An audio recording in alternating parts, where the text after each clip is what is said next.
I'm Andrew Schwartz, and you're listening to The Truth of the Matter, a podcast by CSIS where we break down the top policy issues of the day and talk with the people that can help us best understand what's really going on. To get to the truth of the matter about what is happening in European defense and seemingly an awakening there, we have with us our great director of Europe, Russia, and Eurasia program and the Stewart Center, Max Bergmann. Max just recently came back from a trip to Brussels and Paris where he met with many diplomats from many different countries, and I wanted to get a sense of Max's takeaways. So, Max, what were your takeaways from meetings in Brussels and Paris? This is a pretty fraught time in Europe, isn't it? Yeah, first, maybe to just talk about the general mood. And I think we've talked about it in the past. You had another podcast on this, that there has been a real mood shift in Europe. There is a sense that there's a divorce happening between the United States and Europe. If you want to extend that analogy, it's a bit like the Europeans, caught us having an affair and exposed that we have the separate life. And the relationship is... We're cheating on them. We're cheating on them, and the relationship is over, right? And the mood is that this is done. Done deal. Done deal, and the United States can't be trusted. And it's compounded not just by the rhetoric that we saw at the Munich Security Conference and the sense that the U.S. may pull U.S. forces out, which was previewed by Secretary of Defense Hegseth. But then when they see the actions that we're taking vis-a-vis Ukraine, the actual cutoff of intelligence support, the stopping of deliveries, and suddenly there's this realization, oh, wait, could the Americans do that to us? What are our dependencies on the United States? In the sense that this effort to integrate with the U.S. on defense, which has been done relatively successfully, may have left Europe really exposed. So there's a deep sense of anxiety in Europe about not just the future of transatlantic relationships. They've almost sort of gotten over that. They're saying that's over. That, I think, is the general mood. And it's not just from the French or other Western Europeans. You're hearing this from Eastern Europeans as well. Those that have been most committed to NATO, to the transatlantic alliance, to the U.S. security umbrella. But the sense of that the United States is just not a reliable partner and that we cannot count on them. And then if you're a country that is bordering Russia, you're deeply worried about your security, particularly if there's a peace deal between Ukraine and Russia. If Ukraine is forced to agree to something and the fighting stops, well, the Russian military mobilization and their rearmament is going to just continue apace. And what does that mean? Well, it means that the Baltic states, were formerly part of the Soviet Union, feel that their security is deeply threatened by Russia and that Russia may come and try to take advantage of the fact that the transatlantic alliance is incredibly divided and that President Trump may not deploy U.S. forces to defend Europe. And in fact, I think the Europeans now assume that he won't. So this is creating a real dramatic shift in how Europeans view the transatlantic alliance. And I think it's not just going to be about defense and security, but could sort of really go throughout the economic and regulatory areas as well. I think we're really set for a really tumultuous time. But it also means that the Europeans are starting to act. And so we've seen real signs of that. So with any divorce, there's always lots of pain, lots of anguish, a lot of anger. What was the level of that for you when you were there meeting with all these folks? I think a level of exasperation, of not understanding why this marriage is breaking up, why the U.S. would turn against something it created, Right. This is the world order. Yeah. The fact is, I would actually describe the European Union is America's greatest foreign policy accomplishment, that It was the U.S. security umbrella commitment to protecting Europe. And also, by the way, in the beginning of the Cold War period, it was the United States through the Marshall Plan, as well as the Eisenhower administration, demanding that Europeans begin integrating and reducing barriers to each other and begin this European project that we have really fostered and helped create. So it's sort of U.S. turning against their own creation. So the Europeans are really frustrated and confused by it. And I think there's also a deep sense of mourning in many respects. It's not this sort of vengeful, this sort of classic anti-Americanism of, we knew you were always going to go in this crazy direction, at least in their viewpoint. It's more of, we don't quite understand why you're doing this and why you don't value us at all. But also, I think, beneath the kind of initial sense of panic of how Europeans are going to live their life post-divorce is a sense of resolve, I would say, a sense that Europe can figure itself out. It's going to be deeply problematic. And so you have a lot of people running around with their hair on fire of, wait, how do we, if the US does this to us, what do we do? But also a degree of problem solving approaches that when I was in Brussels, that week was leading up to what I think was a very important European summit where they talked about European defense mobilizing up to 800 billion euros, which some of that is not totally real, but it actually creates real pathways for major defense investment. And then announcements coming out of Berlin that are quite astonishing, where Germany looks like it is about to kind of unleash the fiscal bazooka, which it had buried under the ground and poured concrete over. Sure. And it's now digging that out. And that is both going to be for defense, but also potentially for infrastructure as well. And what that means is that Germany is 1/3 of Europe economically. So that will rev Europe's broader economy. And then also this means that Germany militarily is going to be far stronger as well. So we're beginning to see Europe act, and partly on the money side is something the Europeans have been thinking about for a long time. How do we do this? How do we figure out the investment? There's been a lot of negotiations and discussions. And so Trump in some ways has unlocked that debate that they have to move. But where they haven't done as much thinking is really on the structural side. So the money is being conjured, but then what does that actually mean for the future of defense? Right. Like, what do they spend it on? Right. What do they spend it on? But, the thing that occurred to me while I was in the NATO headquarters is that no one is responsible right now in Europe for thinking about what to do if the US significantly reduces its force presence in Europe. What do the Europeans do if the US pulls out all its conventional forces or reduces its air and naval capacity significantly? What does Europe do then? Number one. And then number two, what if the US decides that it is frankly going to take Russia's side in a conflict? What if the conversations that are progressing or happening between the United States and Russia lead to a détente and basically make it so the Europeans can't trust the United States at NATO? NATO is a consensus-based organization. So how does Europe, if it has to defend itself without America, do that? And you can't really do it at NATO. There's been a lot of talk of creating a European pillar of NATO, but no one in Europe is thinking about, well, if the US pulls, these brigades out or these forces out, well, then we'll need X, Y, and Z. Or how do we fight the war without the United States as Supreme Allied Commander? And, NATO should be Europe's Pentagon. That is what it's designed to be, that is how a war would be fought in Europe.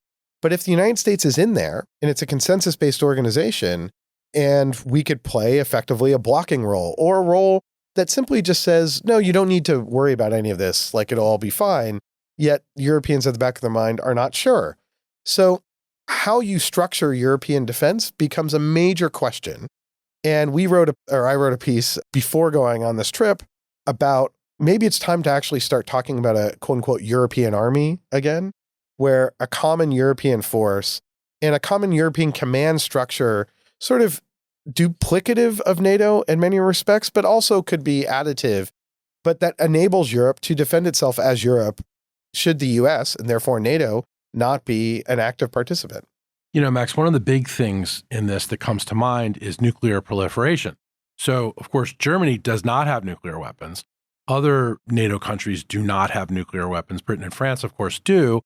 But doesn't this make some of these countries think, well, hey, if the United States may be neutral or even, as you indicated before, side with Russia in certain things, where does that leave them? And especially if they can't count on the United States to defend them. This is going to be a major issue.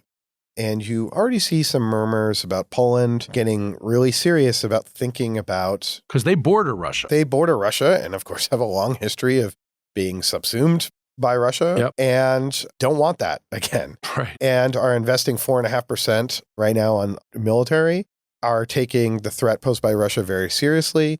So the threat of nuclear proliferation within Europe, I think, is real. And the danger is that would cascade also globally. Right, because there are second and third order consequences of this. When you start thinking about Asia, you start thinking about South Korea, doesn't have nuclear weapons. We pull our troops out of there. They're going to need to. They're bordered by China and North Korea. Japan's not been a nuclear nation. Same thing. Australia. Yeah. All these countries with the technical capacity. Taiwan sitting out there. Right. Technical capacity to build nuclear weapons to build their own nuclear deterrent and have decided not to because of the U.S. nuclear guarantee, the security umbrella. And, they're signatories to the non-proliferation treaty. That's right. So, they would be violating an agreement that they signed that until recently, the world has really cared about upholding vis-a-vis Iran and North Korea and others. So all in all, what you're describing is a muscular foreign policy, some would say, by the Trump administration, saying to the European nations, you need to pay your fair share, you need to do more. We're not going to come out and take care of you at every turn. But at the same time, you're seeing a world that the United States had really presided over, a free world. Maybe the United States is retreating now. We'll have to see. And it leaves our allies in quite a dilemma. What it does also is reveal their dependencies on us. And I think this has real ramifications for the United States, for our defense industry, where right now in the UK, there's a realization that their nuclear deterrent is also dependent on the United States, that it is intertwined with the U.S. defense industry. Their industrial base is not nearly as strong as ours, nor is France, nor is Germany. No. And what you had at the last NATO summit that we had in Washington is the Biden administration pushing a whole defense industrial concept of co-production, meaning that you're going to have, U.S. companies building U.S. weapons, but in Europe, and the sense of kind of further entangling or intermixing our defense industrial bases. And what you see now is the Brits are talking about how, oh my God, our nuclear deterrent is intertwined with the United States. As Europe is conjuring all this money, I think there's very little chance that is going to go to U.S. defense contractors now. Right. Because the whole idea, I think, will be to strengthen Europe. So it goes to their own defense. Goes to their own defense industries. And I think to get back to the nuclear conversation, I don't think Europe is there at some sort of Euro bomb or Poland, pulling that trigger. I don't think they want to go there. I think that would be, and frankly, somewhat really dangerous for strategic stability. The Russians would be deeply paranoid about that. Starts a whole other arms race. Whole other arms race. But then also, you think how Poland feels about Russia and how Russia feels about Poland, highly combustible and prone for miscalculation. So this means the role of France is going to be incredibly important, I think, in constructing what might be a new security architecture for Europeans within Europe. I don't know if we're fully there yet, but the discussions are moving at such a rapid pace. And also Friedrich Merz saying we need to talk to France and the UK about their nuclear capacity to perhaps defend us, and how would this work and how would this be structured. So what you're having now is kind of the race has started where the Europeans, I think, are going to allocate all this money. But then to figure out, how do we spend this money? How do we spend this money in an integrated way so it's not just fluttered away with 27 different countries in the EU spending it all differently? How do we think about our own defenses so that we can make sure that we're structured so that we can defend Europe as Europeans, which may mean reforms within NATO or outside of NATO or coalitions of countries or the EU acting on behalf of Europe and taking on a much more defense role? So it's just a really dynamic moment. It's a great moment for think tankers thinking about Europe because— Well, sure, it's exciting for us to analyze all this, right. But it's also incredibly scary, as you said. Right, incredibly scary. And this is where I think there's an assumption, Americans have kind of two contradictory ideas about Europe. On the one hand, it's Europe is stuck. This European integration project may be falling apart at any moment. Look at the rise of the far right. It can't get anything done. It can't act. Get your act together. And then on the other hand, the economic and regulatory side say, my God, stop acting. Yeah. Stop passing all these laws and doing all these things. Right. And Europe is both things, right? It is able to act. It really is. But oftentimes, in order to act, it's a bit like passing healthcare reform in the United States, right? It's a generational effort. Colossal to move everyone in a new direction. But then once it moves in that direction, once you sort of get it pointed, it moves. So the idea— And it's hard to turn back. And so what we're seeing, I think, is this big colossal movement where suddenly on defense and foreign policy, where Europeans have not integrated, in part because we have told them not to. And anytime the EU tried to do anything on defense, we had been very forceful at saying, hey, don't do this, and then tap the Poles on the shoulder, or tap the Balts on the shoulder, or the UK when they were in and say, hey, we don't like this EU defense thing because we want NATO to be front and center. Now, suddenly, we're not doing that. Or if we do, the Europeans aren't going to listen. But so you see this colossal movement happening. That's a key thing right there. The Europeans have really listened to the United States for the last 80 years, give or take. Right. they're not listening to us now, is what you're saying. Right. Well, this is the sense of betrayal, right? The deal that we had and why NATO was, I think, is and was a good deal for the United States is we had a ready inbuilt coalition for us on whatever we were doing around the world, whether it's Afghanistan after 9/11, when Article 5 was triggered and European forces went and fought and died alongside of us, whether it's Iraq, where maybe the French and the Germans weren't there, but lots of other Europeans were there. Chinese export controls, huge problem for the Dutch and their company ASML, but they signed on because of the security alliance. And so we have this ready-built coalition that is there with us to help us manage the world. And now they're like, well, A, we're not sure about how you're managing the world because these trade and tariffs things, you're targeting us. And B, we're not sure we can depend on you on that security guarantee. So we're going to have to take care of ourselves on the security guarantee. And once they do that, what that means is we're going to have a much less amenable a partner when it comes to international affairs in general, but also on trying to work through some of the economic and regulatory challenges that we have. Those are big deals, but they've been oftentimes subjugated, dealt with at lower levels in a more pragmatic, okay, let's just not make this isn't going to blow up the relationship, but let's figure out how to resolve these. And now I think we're going to see a lot of clashes in those spaces, but as Europe activates itself militarily, it's going to feel more robust in the world. That's not going to happen year 1, year 2, year 3, year 4. But when Germany starts spending to build a real robust military, that then will make Europe more powerful in the world. And also, if the European financial system in Europe grows economically, which we can, I think, expect, the rival to the dollar as an international global reserve currency is not the ruble or the renminbi, it is the euro. Right.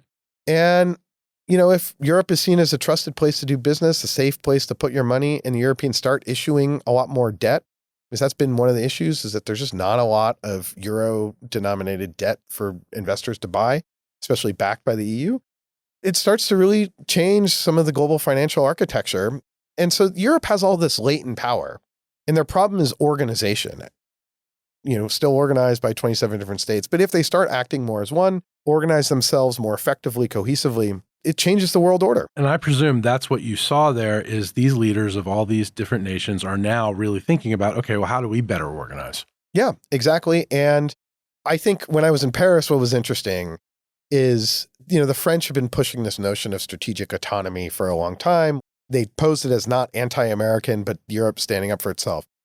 And the French are kind of in the position that the Eastern Europeans were after Russia invaded in 2022, where the Eastern Europeans were like, we told you not to trust Russia. We were right. You were wrong. And the French are a bit like, we told you we should have been doing this strategic autonomy thing for a long time. We were right. You were wrong. Now we got to do this. And when the new German chancellor finally takes office, when the coalition is agreed to, Friedrich Merz and Emmanuel Macron, but also Donald Tusk of Poland, there's a real sense of direction there, as well as with Ursula von der Leyen at the European Commission. So I think we're going to have a Europe acting really, aggressively and strongly in ways that, it would have been impossible for this to happen in some ways without the Trump administration. And so, the hope, I think, is that once Europe starts acting, we start realizing we need this transatlantic relationship and ties can improve. But right now, we're going to see real movement in Europe, and we're already sort of seeing that, at least on the economic side. Max, in addition to the Europeans, you're constantly talking to people in the Trump administration. You're constantly talking to people on Capitol Hill. What are you hearing from them on this? Let's start with the Trump administration. Well, look, I think anytime a new administration comes into office, there are kind of different approaches and different views. And I think there's some divisions within the Trump administration about how to approach Europe. Look, I think in general, on the defense side, there was a clear vision for the time to transfer responsibility for European defense to Europeans was now. This has been written about in numerous reports by leading conservatives. And so I think that's what we saw from Hegseth, and I think that's what we're going to see from the Pentagon, is a real shift in responsibility for defense to Europeans. So I think that's coming. But I think what is not synced up is that I think what we see on the economic, trade, tech regulation side is the sense, well, Europe is dependent on us for our security guarantees. So we can just push the Europeans around. They're weak, they'll bend the knee. And I think that might have been true if you're not pulling back the security guarantees. So I think there's this general sense that Europe is not strong, that you can divide and conquer Europe. and that Europe is dependent and so has to do what we want. It's not that none of that makes sense, but it's not really operating in a harmonized strategy. And so what I think the Trump administration has done is prompted Europe to realize and think that the United States is leaving it, is divorcing it, that has sent in its divorce papers. But then for US tech companies that are desperate for the Trump administration to push their agenda to get the Europeans to stand down on these tech regulations, because they're very nervous that if European tech regulations stand, then they become a global standard and they have to be in the European market because the European market is their second largest market after the United States, and they're not in China. So they really need to be in the European market and they don't want these regulations. Well, what's going to happen is that because you're pulling back on the security guarantee is only going to double down, I think, on a kind of very aggressive approach. So I think what we don't really see is a coordinated strategy for Europe from the Trump administration. And to give them some credit, it's not like we really have seen a coordinated strategy toward Europe from any American administration for a very long time. Right. Europe has been an afterthought. It's just like they're always there. We were pivoting to Asia. Right. Then we get tied up in the Middle East. We're not thinking about them. Maybe we're taking our alliances for granted. Maybe we think they're taking theirs for this granted. Is to go back to the divorce scenario, this is the marriage that we have taken for granted. We're no longer in love with them. They're not in love with us. Yeah, well, I think there's still a lot of love, but it's just not. They want the love, but they're not getting it. It's unrequited love. Unrequited love, and it's being betrayed. And so, maybe it will be good for the transatlantic alliance in the long term, leave on maybe an upbeat note, for us to sort of realize, actually, we kind of really need Europe. I mean, the European market is enormous. The EU-US economic relationships are one of the most important in the history of the world. And we have an inbuilt set of allies. And yeah, it's good, I think, to begin to transfer responsibility for European defense to Europe. And this is the kick up the pants that perhaps the Europeans needed. And perhaps it's good that Europe and the US could start acting more as partners, as co-equals, instead of the kind of dependency relationship that we've had. But that's going to be a very different framework for transatlantic relations. And it will mean we'll actually have to take Europe a lot more seriously if they become to act more as our, maybe not co-equal, but come to act as effectively a great power in the world again, if they can. And that is the big geopolitical question in Europe is, can they? And I think there are clear signs that they're moving in that direction. So Max, just to, end this, lots of folks are saying, Donald Trump is one of the most consequential presidents of our time. This is one of the reasons why. It seems that both sides, us and the Europeans, have a lot of work to do to really redefine this relationship. Do you think both sides are up for it? No. Actually, what I would say, it's a really good question, Andrew. I would say what needs to happen is the Europeans need to figure themselves out. They need to think about a post-American Europe. What does that look like? Because Europe has been dominated by the United States. And when I say dominated, the US has more influence in Europe than any other region in the world. So since 1945, we have sort of called the shots, especially on defense and security. And so Europe needs to figure that part out. What does it look like for Europe to defend itself without the United States? How does Europe want to posture and position itself toward the Trump administration, all the economic and regulatory issues? And I think once Europe does that, then I think we can sort of get back to having a conversation and hopefully have a sort of some ways a détente in the transatlantic relations. But I think the security side is critical for then Europe to then figure out how it's going to respond on the kind of trade and tariffs. And so they're starting to kind of lay out a framework to go forward in the money and how to rearm. But I think where we are is that there has to be some ways a conflict, a clash.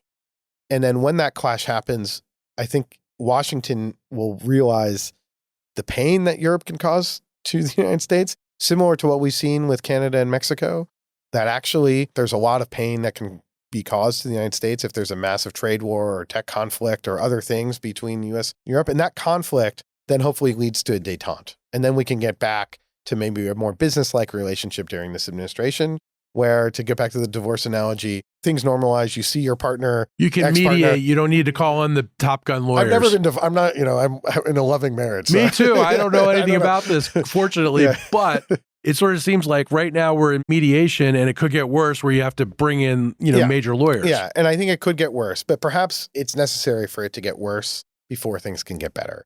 And we saw that a little bit in the first Trump term where there was a trade fight. The EU Commission President, Jean-Claude Juncker, came to the Oval Office and they kind of had it out. And it led to sort of a détente in the trade war. And I think that may be a similar situation where it's going to get really bad over probably the next few months this year. But then once it does, maybe we can hit rock bottom and then things can improve. But hopefully we don't hit that bottom. But I think that's probably where things are headed. Max, these are really fraught subjects, but always great to talk to you about them. Thanks so much for sharing your insights on the heels of your trip. Thanks for having me. If you enjoyed this podcast, check out our larger suite of CSIS podcasts. From Into Africa, The Asia Chessboard, China Power, AIDS 2020, The Trade Guys, Smart Women, Smart Power, and more. You can listen to them all on major streaming platforms like iTunes and Spotify. Visit csis.org/podcasts to see our full catalog.